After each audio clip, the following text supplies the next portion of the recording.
सर्वप्रथम सर्वांना श्री स्वामी समर्थ. नवरात्रीत अखंड दिवा घरात लावल्याने आपल्या घरात सुख, समृद्धी, अखंड लक्ष्मी नांदते, ऐश्वर्य नांदते, 7 जन्मांची गरिबी दूर होते. तर नवरात्रीत अखंड दिवा कसा लावावा, दिव्याखाली कसले आसन द्यावे, वात कशी घ्यावी, दिव्याची दिशा कोणती, दिवा विझू नये म्हणून काय काळजी घ्यावी, आणि महत्त्वाचे म्हणजे अखंड दिवा प्रज्वलित करताना लावताना त्यात कोणती वस्तू टाकावी, ज्यामुळे वर्षभर आपल्या घरात धनधान्याची भरभराट होईल. अखंड दिव्याबाबत सर्व प्रश्नांची उत्तरं माहिती जाणून घेण्यासाठी व्हिडिओ शेवटपर्यंत बघा. चॅनलवर नवीन असाल कृपया चॅनलला नक्की सबस्क्राईब करा. अश्विन प्रतिपदेपासून नवमीपर्यंत 9 दिवस तुम्ही अखंड दिवा लावत असाल तर दिवा स्वच्छ पुसून घ्या, धुवून घ्या. वात घेताना वात 1.25 हात लांब घ्यावी. 9 दिवस दिवा अखंड तेवत राहणार असल्या कारणाने वात कमी पडायला नको, मधूनच वात लावता येत नाही, म्हणून वात बनवताना आपल्या हाताच्या पंजाने मोजून घ्यावी. एक पंजा आणि 3-4 बोटं जास्त अशी वात, असा कापूस, लांब सडक कापूस घ्यावा आणि त्याची वात बनवून घ्यावी. कधी पण एकेरी घेऊ नये. वात नेहमी दुहेरीच घ्यावी. तुमच्या घरात घट बसवणार असेल तर घटाशेजारी कोपऱ्यात दिवा, अखंड दिवा ठेवावा, जेणेकरून दिव्याला खूप हवा लागणार नाही आणि दिवा विझणार नाही. अशा ठिकाणी दिवा ठेवा. काही जण फक्त अखंड दिवाच लावतात, तर ज्या ठिकाणी तुम्ही नवरात्रीचा अखंड दिवा लावणार ती जागा आधी स्वच्छ करून घ्यावी, गोमूत्र टाकून पुसून घ्यावी.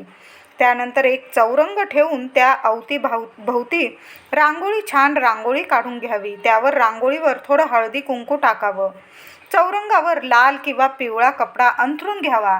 चौरंगावर तुमच्या कुलदेवीचा, कुलस्वामिनीचा फोटो किंवा टाक ठेवून एक मंगल कलश भरून ठेवावा. तुमचा देव्हाऱ्यात मंगल कलश असेल तरी पण घटाच्या दिवशी, घटस्थापना करण्याच्या दिवशी नवीन नारळाचा एक मंगल कलश भरणं गरजेचं असतं आणि पुढे अखंड दिवा ठेवावा.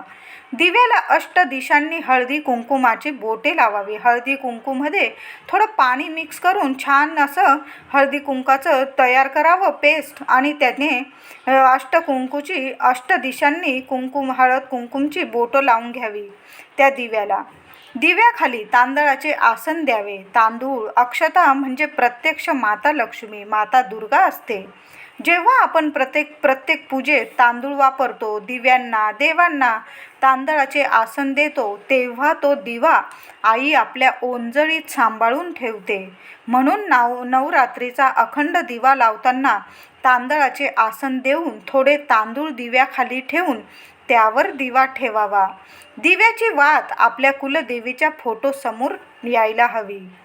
आपण गणपती बाप्पाचं आसनाखाली सुद्धा तांदळाची रास करतो. त्याचा अर्थ जाणून घ्या. आपण देवी आईच्या मांडीवर किंवा कुशीत बाप्पाला विराजमान करतो असा त्याचा अर्थ होतो.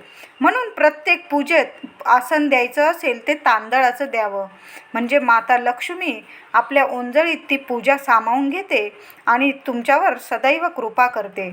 तर दिव्याखाली थोडेसे तांदूळ ठेवून त्यावर दिवा ठेवावा. दिव्याची वात आपल्या कुलदेवीच्या फोटो मूर्तीसमोर यायला हवी. दक्षिण दिशा सोडून पूर्व, पश्चिम, उत्तर, ईशान्य या दिशेकडे तुमच्या अखंड दिव्याची वात आली तर शुभच ठरते. काहींच्या दिव्यांची वात वर उभी असते, ती वातसुद्धा अतिशय शुभ असते. फक्त दक्षिण दिशा सोडून तुम्ही कुठल्याही दिशेकडं तुमच्या अखंड दिव्याची वात करू शकता.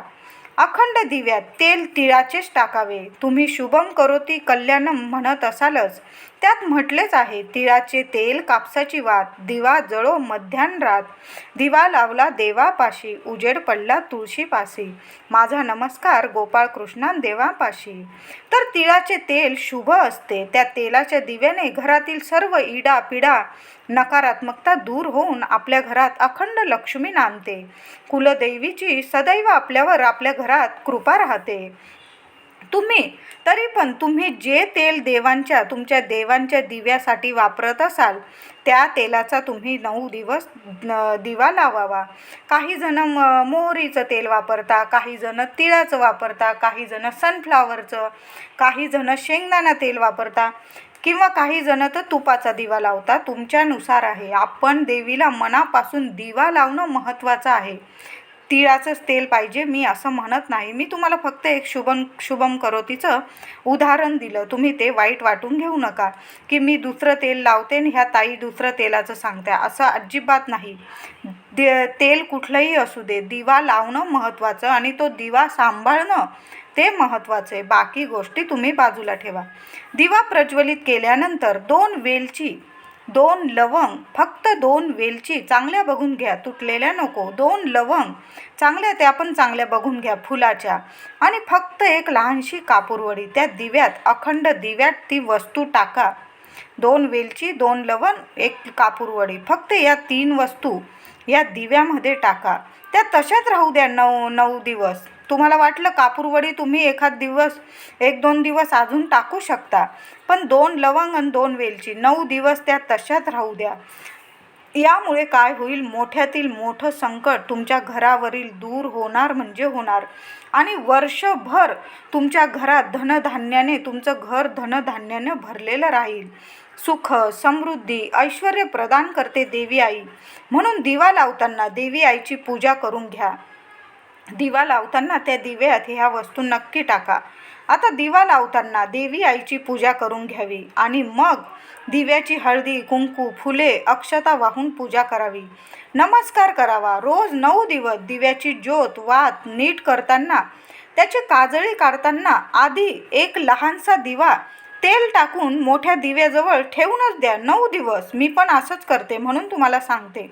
एक लहानसा दिवा तसाच ठेवून द्यायचा तिथं आणि थोडंसं तेल त्यात राहू द्यायचं. मग आपण जेव्हा 9 दिवस जेव्हा आपण मोठ्या दिव्याची, अखंड दिव्याची काजळी काढतो, दिवा नीट करतो, वात नीट करतो, तेव्हा अखंड दिव्याच्या साह्याने लहान दिवा लावून घ्यावा आणि मगच अखंड दिव्याची वात, ज्योत नीट करावी, काजळी काढावी.